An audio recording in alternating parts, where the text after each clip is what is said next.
नमस्कार साथियों। आज हम लोग श्री नॉलेज हब में गोदान जो मुंशी प्रेमचंद के द्वारा लिखा गया एक कालजयी उपन्यास है, उस उपन्यास के सारांश का पाठ करेंगे। यह जो महाविद्यालय में, विश्वविद्यालय में और वैसे भी जो इस उपन्यास के बारे में जानकारी हासिल करना चाहते हैं, उनके लिए यह वीडियो काफ़ी उपयोगी सिद्ध होगा। मुंशी प्रेमचंद के द्वारा लिखा गया यह उपन्यास, जिसका प्रकाशन 1936 में होता है, इस उपन्यास की रचना के साथ ही उसके बाद प्रेमचंद की मृत्यु भी हो जाती है। 1936 तक ही उनका जीवन काल भी होता है। 1880 से 1936 तक उनका जीवन काल होता है और इस जीवन काल में ही वह हिंदी साहित्य, वरन कहा जाए कि भारतीय कथा साहित्य को मील का पत्थर देने वाले ऐसे उपन्यासों की रचना वो कर चुके हैं। कई सारे ऐसे उपन्यास जो उस दौर के आज़ादी के आंदोलन की प्रतिध्वनि है, कई उपन्यास जो उस दौर की स्त्री की समस्या है उसकी प्रतिध्वनि है, कुछ उपन्यास जो उस दौर के किसान आंदोलन है अवध में हुए थे उन किसान आंदोलनों की प्रतिध्वनि है। उन्हीं की एक कड़ी है जो जिस उपन्यास का पाठ हम लोग कर रहे हैं, गोदान। उनके उपन्यासों का जो लेखन हुआ है, उस लेखन की यह अंतिम कड़ी है। जो उसके बाद मंगलसूत्र का जिक्र आता है, लेकिन वह अपूर्ण रहा। इस उपन्यास का जो सारांश है, इसकी शुरुआत करते हैं हम लोग इसके प्रारंभ से ही। इस उपन्यास में ग्रामीण और नगर दोनों ही प्रकार की जीवन कथाओं का चित्रण देखने को मिलता है। कथा का प्रारंभ ग्रामीण जीवन के संघर्षमय वातावरण से शुरू होता है। होरी, जो इस उपन्यास का मुख्य पात्र है, बेलारी नामक गांव का एक किसान है। उसकी अपनी 5 बीघा जमीन है। होरी को जमींदार राय साहब अमरपाल सिंह से भेंट करने जाना है। होरी का इस तरह अपना काम धाम छोड़कर जमींदार राय साहब से मिलने के लिए जाना, धनिया जो होरी की पत्नी है उसे बिल्कुल भी पसंद नहीं है। इसलिए वह जमींदार के यहाँ होरी के जाने की आदत का विरोध करती है। परंतु होरी धनिया से कहता है कि सबसे मिलने जुलने का प्रसाद है कि अब तक जान बची हुई। ऐसा कहकर वह राय साहब से मिलने चला जाता है। रास्ते में वह अपनी दीन दशा के बारे में सोचते हुए गाय खरीदने की अभिलाषा पर विचार करता हुआ आगे बढ़ता है। इतने में उसके पड़ोस के गांव में रहने वाले भोला से मुलाकात होती है और भोला अपनी गाय को साथ लेकर आ रहा होता है। भोला की ये गाय को देखते ही होरी के अंदर गाय खरीदने की लालसा उत्पन्न होती है, क्योंकि उसके मन में यह विचार ही चल रहा था कि उसके घर में भी एक गाय हो।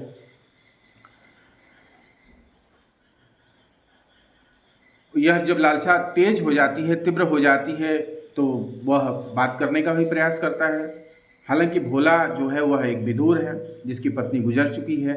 वह अपने विवाह को लेकर चिंतित है और होरी उसकी प्रशंसा करते हुए एक विधवा से उसकी विवाह कर देने का लालच दिखाता है। उसके बदले में भोला भी होरी को वही गाय लेने के लिए कहता है, परंतु होरी अपनी मर्यादा बचाने के लिए उस समय गाय नहीं लेता। वह भोला से कहता है, फिर लूँगा।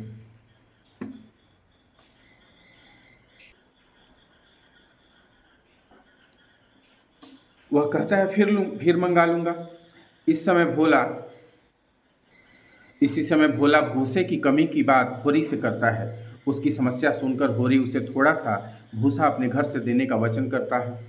होरी उस समय गाय इसलिए नहीं लेता कि कहीं भोला को ऐसा लगे कि यह मेरी मजबूरी का फ़ायदा उठा रहे हैं। होरी वहाँ से आगे निकलकर राय साहब के पास पहुँचता है। राय साहब काउंसिल के सदस्य हैं। वे न्याय अन्याय की खूब बातें भी करते हैं। किसी पर अत्याचार करना वह बुरा समझते हैं। होरी के सामने वो अपनी मजबूरी और मुसीबत का रोना भी रोते हैं और यह सिद्ध करना चाहते हैं कि वे कितने बड़े सज्जन व्यक्ति हैं।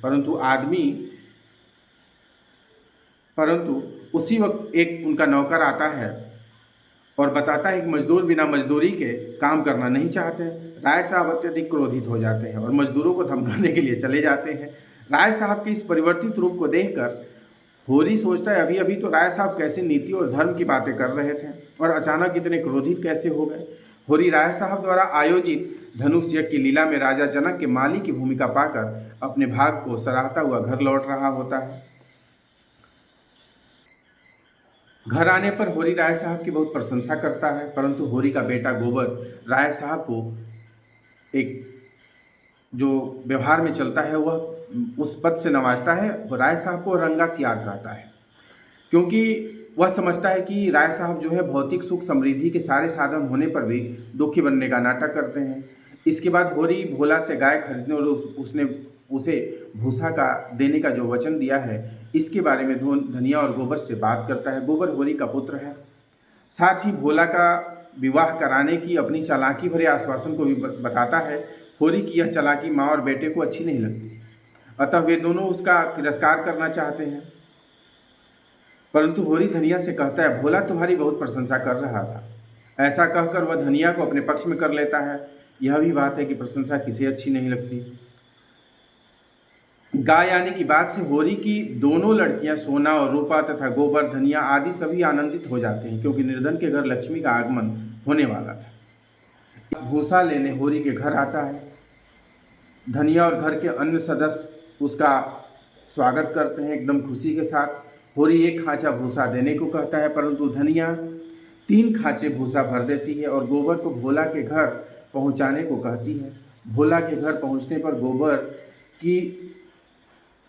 पर गोबर भोला की विधवा बेटी झुनिया से गोबर की मुलाकात होती है। दोनों परस्पर एक दूसरे के प्रति आकर्षित होते हैं। दूसरे दिन गोबर गाय ले जाने के लिए भोला के घर दोबारा जाता है। गाय आने की खुशी में होरी का परिवार अत्यधिक आनंद में है। गाय के स्वागत की तैयारी शुरू होती है। इसी बीच होरी एक बांस वाले को साझे के बांस बेच देता है। साझे का अर्थ है कि जो होरी के 2 और भाई थे और उन तीन भाइयों के बीच का वह बांस था। वह भाइयों से इस बात को छुपाकर कुछ रुपयों की बेईमानी करना चाहता है, परंतु उसमें वह सफल नहीं होता।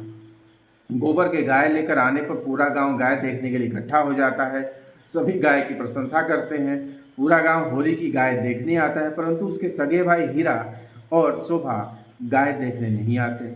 जब होरी उन्हें बुलाने जाता है तो 2 भाइयों के बीच चल रहे वार्तालाप को सुनता है। दोनों भाई आपस में होरी की बुराई कर रहे होते हैं। दोनों का मानना था कि होरी ने बंटवारे के समय जो रुपए हमसे छिपा कर रखे थे, उन्हीं से वह गाय खरीद रहा है। दोनों का मानना था कि होरी बंटवारे के समय जो पैसे बचा कर रखा है, उसी पैसे से वह गाय खरीद रहा है। होरी दुखी मन से घर लौट आता है और धनिया को सारी बात बताता है। धनिया को बहुत गुस्सा आता है। इन बातों को सुनकर वह हीरा के घर जाकर उससे खूब लड़ती है। पूरा गांव इस झगड़े के तमाशे को देखता है। गोबर गाय लाते समय झुनिया उसे गांव तक छोड़ने आती है। रास्ते में दोनों एक दूसरे को जिंदगी भर साथ देने की प्रतिज्ञा करते हैं। झुनिया दुनियादारी की बात करते हुए तथा अपनी बातों से गोबर को प्रभावित कर उसे पूर्ण रूप से अपने वश में कर लेती है। दोनों छिपकर आपस में मिलने का वादा कर एक दूसरे से अलग हो जाते हैं। राय साहब के गांव सेमरी में छिड़काव आदि कर धनुष्य की तैयारी आरंभ हो जाती है। वहां मंडप, फूल, गमले, बिजली आदि की व्यवस्था की जा रही है। राय साहब के मेहमान गांव और शहर दोनों स्थानों से पधारे हुए हैं। इनमें बिजली नामक पत्र के संपादक पंडित ओंकारनाथ, वकील दलाल श्याम बिहारी तनखा, दर्शन शास्त्र के प्रोफेसर डॉक्टर बी मेहता, मिल मालिक मिस्टर खन्ना एवं उनकी पत्नी Govindi Khanna, lady doctor miss Malti तथा लखपति मिर्जा खुर्शेद आदि मेहमान शहर से आए हुए हैं। राय साहब उनका स्वागत कर उनके ठहरने की व्यवस्था करते हैं। फिर सब लोग एक साथ बैठते हैं तो उनमें विविध विषयों पर चर्चा होने लगती है। वे सभी अपने अपने व्यवसाय के अनुरूप बातें करते हैं। राय साहब जमींदारी वर्ग की मजबूरी को बताते हुए आदर्शवाद को लेकर बड़ी बड़ी बात करते हैं, पर उनकी कथनी और करनी में बहुत बड़ा अंतर होता है। ये हम लोग पीछे देख चुके हैं कि कैसे वो मजदूरों को डांटते हैं, स्वयं किसानों पर अत्याचार करते हैं। डॉक्टर मेहता उनकी बातों का विरोध करते हुए कहते हैं कि सिद्धांत और व्यवहार में अंतर नहीं होना चाहिए। ओंकारनाथ राय साहब की बातों का समर्थन करते हुए बुद्धि के महत्व पर एक भाषण देना आरंभ करते हैं। तनखा राय साहब को प्रभावित कर उन्हें प्रसन्न करना चाहते हैं। मिस मालती ओंकारनाथ के आदर्शवाद पर तीखा प्रहार कर उनसे नम्र रहने की बात करती हैं, परंतु ओंकारनाथ खोखले आदर्श की दुहाई देते हुए अपने को बड़ा सिद्धांतवादी और दृढ़ चरित्र वाला सिद्ध करने का प्रयत्न करते हैं। मेहता सबकी कटु आलोचना करते हैं। मिस्टर खन्ना मालती पर लट्टू हैं। वह इस प्रकार से उसे रिझाने का प्रयत्न करते हैं। काफ़ी लंबे वाद विवाद के उपरांत भोजन का कार्यक्रम शुरू होता है। भोजन में मांस और मदिरा दोनों की व्यवस्था की गई है। ओंकारनाथ शराब को देखते ही अपने कमरे में चले जाते हैं। अन्य सभी में शर्त लग जाती है कि अगर मिस मालती ओंकारनाथ को शराब पिलाने में सफल हुई तो उन्हें 1000 रुपये दिए जाएंगे। राय साहब मालती का नाम लेकर ओंकारनाथ को वहाँ ले आते हैं। मालती बड़े ही नाटकीय रूप में उनका स्वागत करती है। उन्हें कर्मठ, राष्ट्र सेवी, जनता का नायक इत्यादि विशेषणों से नवाजती है, संबोधित करती है और खूब उनकी प्रशंसा करती है। अंत में अपने रूप, सौंदर्य और नारीत्व का प्रभाव दिखलाकर जमाकर वह ओंकारनाथ को शराब पिला देती है। शर्त जीतने के कारण अन्य सभी लोग मालती की प्रशंसा करते हुए मिस मालती को 1000 रुपये दे देते हैं। सभी लोग इसके उपरांत धनुष यज्ञ देखने के लिए पंडाल में जा रहे हैं। इतने में एक लंबा तगड़ा पठान कंधे पर बंदूक लेकर वहां पहुंचता है।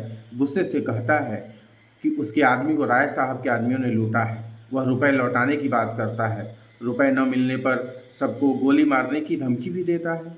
और वहाँ जितने ये सब समाज के सबसे आगे के तबके के लोग थे और सभी का डर के मारे बुरा हाल हो जाता है। पठान रुपए न मिलने पर मालती को उठा ले जाने की बात भी करता है। राय साहब इसमें थोड़ा साहस तो दिखाते हैं, परंतु बाकी सब छिप जाने की जगह ढूंढ रहे होते हैं। इसी समय होरी माली का रूप धारण कर राय साहब को ढूंढते हुए वहां पहुंचता है, परंतु वह तुरंत पठान को पटकनी देकर उसकी छाती पर बैठ जाता है, उसकी दाढ़ी खींच लेता है। दाढ़ी खींचने पर पता चलता है कि मेहता ने ही पठान का रूप धारण किया था। मेहता अपने भेष परिवर्तन से समाज के लोगों की असलियत सामने लाता है। दूसरे दिन सभी शिकार के लिए जाते हैं। 2-2 लोगों की 3 टोलियां बनाई जाती हैं। राय साहब, मिस्टर खन्ना, मिर्जा खुर्शेद, तंखा, मेहता और मालती तीनों टोलियां अलग अलग शिकार के लिए चली जाती हैं। परंतु मेहता के मन में मालती को लेकर ऐसी कोई बात नहीं है। मेहता एक चिड़िया का शिकार करते हैं, जिसे एक जंगली लड़की नदी के पानी में बह रही चिड़िया को पकड़कर मेहता को लाकर देती है। लड़की की इस व्यवहार से मेहता खुश हो जाते हैं। वह जंगली लड़की मालती और मेहता को अपनी झोपड़ी में ले जाती है और उनके लिए भोजन की व्यवस्था करती है। लकड़ी के प्रति मेहता का मुक्त भाव से देखना मालती को अच्छा नहीं लग रहा है यहाँ, इसलिए वह ईर्ष्या करती है। खन्ना और राय साहब के बीच मिल के शेयर को लेकर बातचीत होती है। खन्ना राय साहब से उनकी मिल के शेयर खरीदने का आग्रह करते हैं, परंतु राय साहब अपनी आर्थिक समस्याओं का बखान कर उसका बयान करके शेयर खरीदने की बात को उस वक्त के लिए टाल देते हैं। तीसरी टोली में मिर्जा और तंखा है। मिर्जा एक हिरन का शिकार करते हैं और उसे ग्रामीण युवक को दे देते हैं।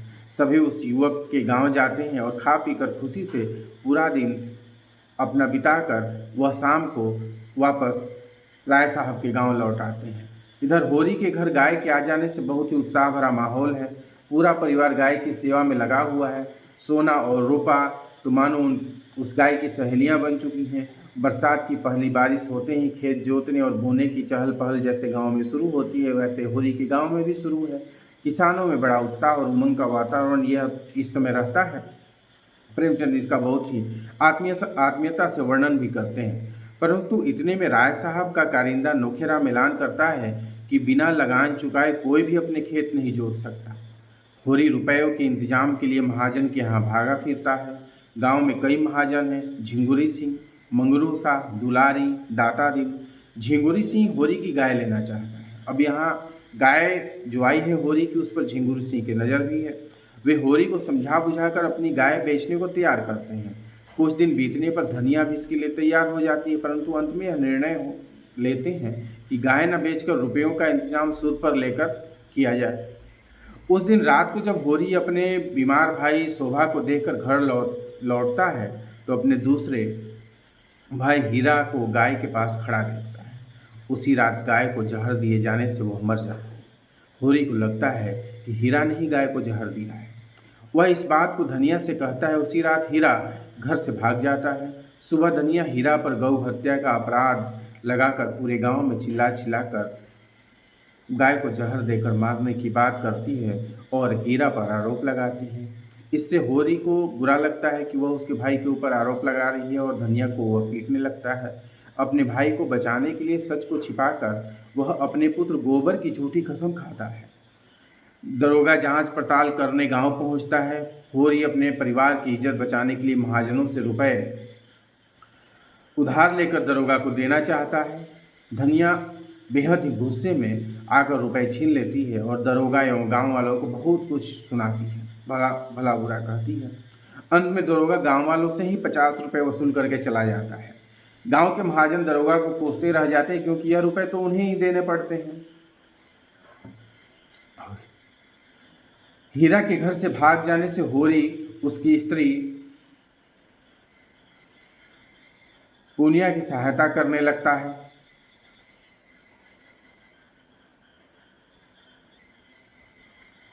हीरा के घर से भाग जाने की वजह से होरी देखता है कि उसके परिवार में उसका भाई गायब है और उसकी पत्नी अकेली है, तो वह पुनिया, हीरा की जो पत्नी है पुनिया, उसकी सहायता करने लगता है। धनिया पहले तो गुस्सा करती है परंतु बाद में शांत भी हो जाती है। इस बीच होरी की तबीयत खराब होती है और बीमार पड़ जाता है और महीने भर ठीक भी नहीं होता। इस जाड़ों के मौसम में कि रात में एक दिन होरी अपने खेत की झोपड़ी में फटे पुराने कंबल के द्वारा सर्दी से बचने और सोने का प्रयास कर रहा है। तभी धनिया आकर उससे कहती है कि झुनिया 5 महीने की गर्भवती है। वह गोबर, भोला, झुनिया सभी पर गुस्सा करती है। होरी भी यह सब सुनकर गुस्से में आ जाता है। वह झुनिया को घर से बाहर निकालने की बात करते हुए घर की ओर चल पड़ता है। होरी को गुस्से में देखकर धनिया की झुनिया के प्रति दया उत्पन्न हो जाती है। वह होरी से उससे कुछ न कहने के लिए प्रार्थना करती है। घर आकर दोनों ही झुनिया को सांत्वना देते हुए गोबर के बारे में पूछते हैं। झुनिया बताती है कि उसने मुझे गांव तक छोड़ा, फिर पता नहीं कहाँ चला गया।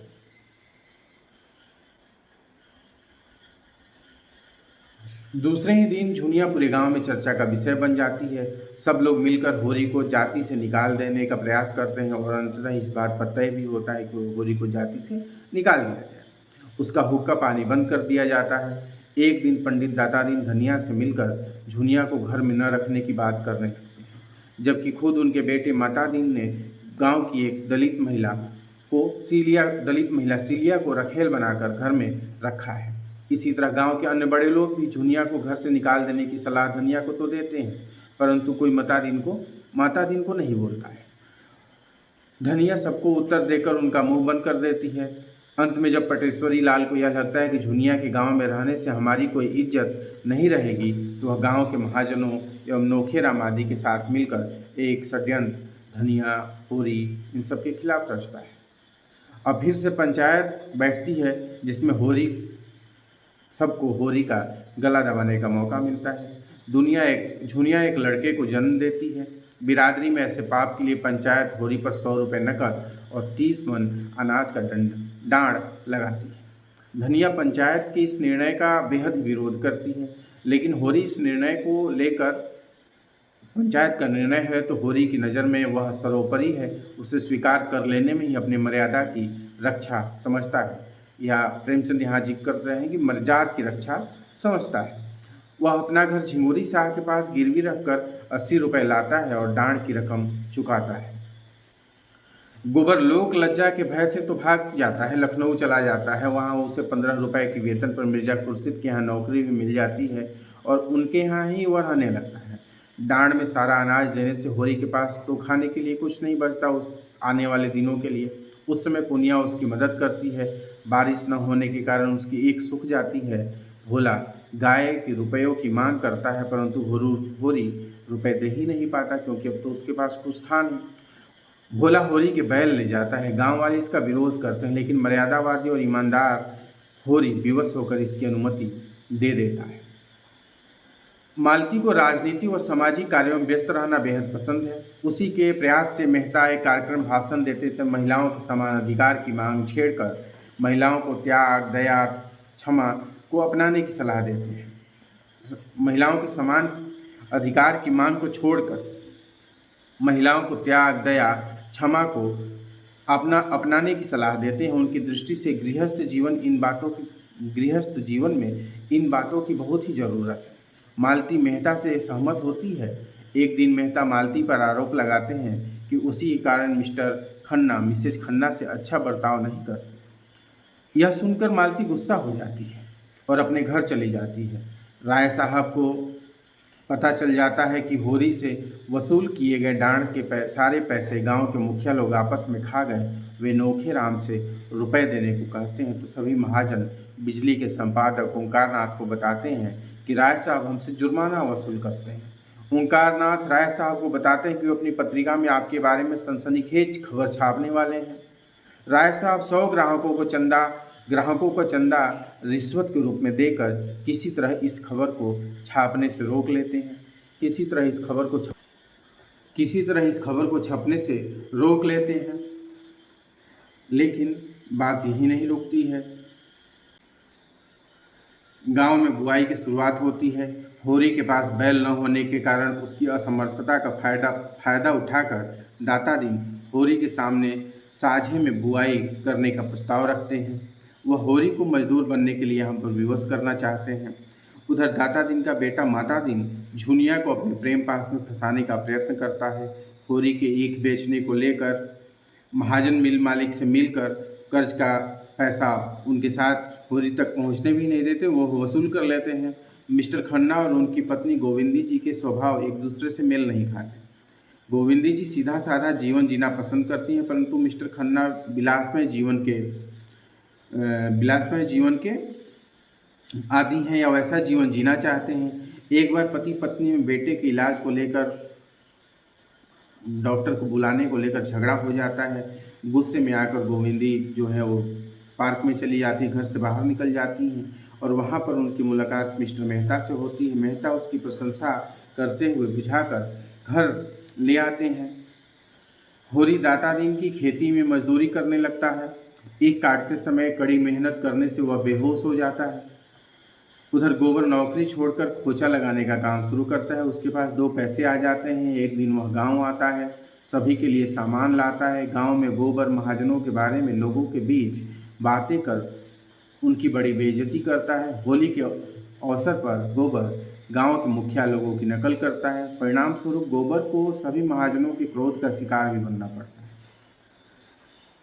जंगी को शहर में नौकरी लगाने का लालच दिखाकर उसे प्रभावित करता है। भोला को मनाकर उससे अपने बैल ले आता है। दाता दिन को उधार के 30 रुपये के बदले 70 रुपये देना चाहता है। लगान वसूल कर के रसीद न देने पर नोखेराम को अदालत की वह धमकी भी देता है। झुनिया को फुसलाकर शहर ले जाते समय उसका धनिया से झगड़ा भी हो जाता है। उसकी माँ से सिर झुकाकर माँ के आशीर्वाद लिए बिना ही वह बिल्कुल ही स्वार्थी बनकर अपने बाल बच्चों को लेकर शहर चला जाता है। राय साहब को उनकी अपनी कई समस्याएं रहती हैं। उन्हें अपनी बेटी का विवाह करना होता है। अदालत में एक मुकदमा भी करना था। चुनाव की तैयारी भी करनी थी। कुंवर दिग्विजय सिंह के साथ उनकी बेटी का विवाह तय हुआ था। राजा साहब के विरोध में चुनाव भी लड़ना था। पैसों की कमी इन सब के बीच वो लगातार देख रहे थे, तो उन्हें लगा कि वह तनख्वाह से उधार ले लेते हैं पैसे, लेकिन वह तनख्वाह पैसे देने से मना कर देते हैं। फिर राय साहब खन्ना के पास जाते हैं। पहले तो खन्ना पैसे देने के लिए आनाकानी करता है, लेकिन बाद में कमीशन लेकर पैसों का इंतजाम करने की बात करता है। इसी बीच मेहता महिलाओं के व्यायामशाला या आज के शब्दों में कहें जिम के लिए चंदा मांगने वहाँ आ जाते हैं। खन्ना चंदा देने से मना करते हैं। गोविंदी जी को व्यायामशाला की नींव रखने के लिए जाने से मना करते हैं। राय साहब चंदे के लिए 5000 रुपये लिख देते हैं, पर मालती वहाँ पहुँचती और खन्ना से 1000 रुपये का चेक लिखवा लेती है। माता दिन की रखेल सिलिया द्वारा अनाज के ढेर से कई सेर अनाज दुलारी सहुआइन को देने पर माता दिन उस पर गुस्सा करके उसे धिक्कारता है, उससे निकल जाने को कहता है। सिलिया दुखी हो जाती है और सिलिया के पिता हरखू के कहने पर उसके साथ ही सिलिया माता दिन के मुंह में हड्डी डालकर उसे जाति से भ्रष्ट कर देती है। माता दिन ब्राह्मण थे। धनिया सिलिया को अपने घर में रख लेती है। सिलिया मजदूरी करके जैसे तैसे गुजारा कर रही होती है। सोना जो होरी की बेटी है, सोना की आयु 17 साल की हो गई थी। उसके विवाह के लिए पैसों की ज़रूरत थी। सोना को मालूम था कि उसके पिता होरी विवाह के लिए दुलारी से 100-200 रुपये लेने वाले हैं। ससुराल वाले बगैर दहेज के बहू को लेने के लिए तैयार नहीं थे, परंतु धनिया अपनी मर्यादा को बचाने के लिए दहेज देना चाहती है। भोला नोहरी नामक एक जवान विधवा से शादी कर लेता है। नोहरी के साथ बहुओं की नहीं पड़ रही होती है। भोला के पुत्र कामना उसे घर से भगा देती है। नोखेराम नोहरी की लालसा से भोला को अपना नौकर रख लेता है। लाला पटेश्वरी साहूकार मंगरू शाह को भड़काकर होरी की सारी ईख की नीलामी कर देता है। दुलारी की उगाई की उम्मीद न होने से वह होरी को बेटी की शादी के लिए 200 रुपये नहीं देती। इतने में नोहरी होरी के प्रति सहानुभूति दिखाकर उसे 200 रुपये देकर अपनी दयाशीलता का भी परिचय जरूर दे देती है। शहर में परिवार समेत आने पर गोबर देखता है कि वहाँ खोचा लगाता था, वहाँ पर किसी दूसरे ने खोचा लगाना शुरू कर दिया है। परिणाम स्वरूप उसको कारोबार में घाटा होता है, इसलिए वह मिल में नौकरी करना शुरू करता है। झुनिया को गोबर का यह व्यवहार बहुत पसंद नहीं है। इस बीच गोबर का बेटा मर जाता है और उस दौरान झुनिया गर्भवती भी है। गोबर नशा करना शुरू कर देता है, झुनिया से मारपीट करता है, गालियां देता है और वह पूरे शहर के प्रभाव में आ गया होता है। चूहिया की मदद से झुनिया एक बेटे को जन्म देती है। मिल में हड़ताल और झड़प के दौरान गोबर घायल हो जाता है। इस दौरान जब झुनिया गोबर की सेवा कर रही होती है तो फिर पति और पत्नी के बीच में संबंध स्वाभाविक होने लगते हैं। और उधर मजदूरों की हड़ताल को खन्ना जो मिल मालिक थे उन्होंने अन्यायपूर्ण माना और मिश्रा, संपादक, गोविंदी आदि ने मजदूरों की मांग को न्यायसंगत कहा था। जब खन्ना ने मेहता से इस हड़ताल के बारे में पूछा तो उन्होंने भी इसे न्यायसंगत बताया। इसी समय मालती का प्रवेश होता है और मेहता तथा खन्ना को अपने हाथों से बनाए भोजन के लिए वह आमंत्रित करती हैं। इतने में खन्ना को मिल से धुआं उठता हुआ दिखाई देता है। पूरी मिल आग की लपेट में आ जाती है। खन्ना, मेहता, मालती तुरंत मोटर गाड़ी में बैठकर मिल की तरफ निकलते हैं। पूरी मिल जलकर राख हो जाती है। खन्ना पागल की तरह बर्ताव करने लगते हैं और घर लौटकर गोविंदी के चरणों पर गिर पड़ते हैं। गोविंदी धन की निंदा करते हुए खन्ना को सांत्वना देती है। नोहरी होरी को पैसे देकर पूरे गांव में अपनी उदारता प्रचार कराती है। होरी खेत में हल चलाते सीलिया और नोहरी के बारे में सोच रहा होता है। इतने में वहाँ माता दिन दिया जाता है। सीलिया को देने के लिए होरी को 2 रुपये देता है। रुपये पाकर सीलिया बहुत ही आनंद में हो जाती है, उसे खुशी महसूस होती है। अपने इस आनंद को सोना को बताने के लिए वह नदी पार कर सोनारी गांव आती है। रात का समय होने के कारण पूरे गांव में सन्नाटा है। किवाड़ खटखटाने पर मथुरा दरवाज़ा खोलता है और सीलिया से प्रणय की बात करता है। इतने में सोना जागती है। इतनी रात में आने के कारण वह सीलिया को बहुत फटकारती और सीलिया दुखी मन से लौट आती है। खन्ना और गोविंदी के संबंधों में संपत्ति के कारण जो कटुता की निर्मित हुई थी वह समाप्त होकर उनके संबंध वापस फिर से मधुर हो जाते हैं, अच्छे हो जाते हैं। खन्ना मिल को फिर चलाने के लिए सभी से सलाह लेने के लिए इधर उधर घूमते हैं। मेहता के व्यक्तित्व से मालती पूरी तरह प्रभावित भी हो चुकी है। वह जैसे भी हो मेहता को प्राप्त करना चाहती है। मेहता की दृष्टि से जीवन का मध्यम मार्ग ही सेवा भाव है और वही श्रेष्ठ मार्ग है। मेहता और मालती इसी मध्यम मार्ग को स्वीकार कर गांव की ओर निकल पड़ते हैं। एक दिन वे होरी के गांव पहुंचते हैं। मालती गांव की स्त्रियों में जागृति लाने के लिए उन्हें सफाई का महत्व समझाती है, उनकी बीमारी का इलाज करती है। शाम के वक्त मेहता और मालती दोनों टहलने के लिए नदी किनारे जाते हैं। दोनों में प्रेम विषय पर गहरी बातचीत होती है। प्रेम इस विषय को लेकर दोनों के विचार भिन्न हैं। प्रेम संबंधी मेहता के संकीर्ण रूप को देखकर मालती उदास होती है। उसके अनुसार प्रेम भौतिक मार्गों से परे की वस्तु है। दोनों अपने अपने मत पर अटल रहते हैं। राय साहब की लड़की की शादी होने पर उन्हें ससुराल की धन संपत्ति मिल जाती है। उनकी चुनाव में भी जीत हो जाती है। उनके पूरे कहा जाए तो भाग्य बदलने लगते हैं। राजा साहब राय साहब के पुत्र रुद्रपाल के साथ अपनी बेटी की सगाई की बात करते हैं। राय साहब भी इसके लिए तैयार होते हैं, परंतु रुद्रपाल ने मालती की छोटी बहन सरोज से चुपचाप शादी कर लिया होता है। इस बात को लेकर पिता और पुत्र में विवाद पैदा हो जाता है। सार्वजनिक जीवन में बड़ा रौब जमाने वाले राय साहब कि अपने पुत्र के सामने कुछ भी नहीं सकते। उनका गर्व तथा अभिमान चूर चूर हो जाता है। रुद्रपाल सरोज के साथ इंग्लैंड चला जाता है और राय साहब की फिजूल खर्ची पर केस भी दायर कर देता है। मिर्जा खुर्शीद अपनी स्थिति में सुधार लाने के लिए दृष्टि से प्रयास कर रहे होते हैं, परंतु मेहता उनकी इन बातों से असहमत भी है। मालती का अधिकतर समय जनसेवा में ही चला जा रहा है। वह मेहता से बहुत कम मिल पा रही है। मेहता लोगों की मदद करने में अपना पूरा वेतन खर्च कर डाल रहे हैं। मकान का किराया देने के लिए भी उनके पास पैसे नहीं होते।